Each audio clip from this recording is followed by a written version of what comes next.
Here's a dirty little secret of the go-to-market world. Most sales leaders don't train their salespeople enough, and lots of sales leaders don't train their people at all. Yikes, guys. I wanted to share a couple notes on how to do this right and how I do this with my portfolio companies. Here we go. Number one, establish your standards.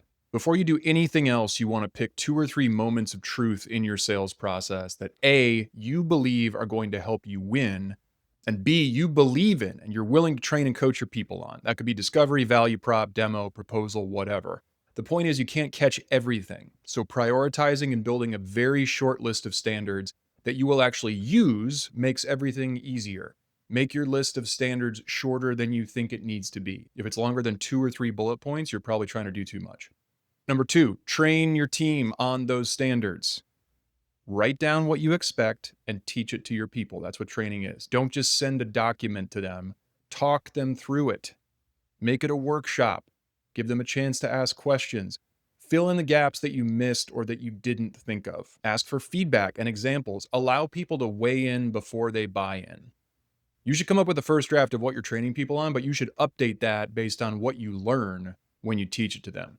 Step three, certify your people on your standards. You want to come up with a realistic situation, ideally a role play with a fake customer. AI can help here, to run them through so they can prove to you that they've got it. Come up with a scoring rubric in advance and share it with the team before they certify. Make them do it again if they don't get it right the first time. Many won't. That's okay. It's good practice. Be fair and human, but you got to be uncompromising with the people who can't pass after multiple tries. This is not meant to be a performance management exercise, but don't ignore what you see. 4, reinforce your standards through coaching. Keep your certification scorecard alive by using it with real calls and real customers. Easiest way here is to ask your people to self-assess after important calls. And you can even use AI to grade customer calls using your scorecard. I know you can do it. It's not that hard. And I want you to listen to call recordings and send out snippets to the team of what good looks like and publicly praise your people who nail it and make it their own. If you do that and you ask your team to share clips of their call recordings when they think they're demonstrating this stuff, that's how you get training to stick.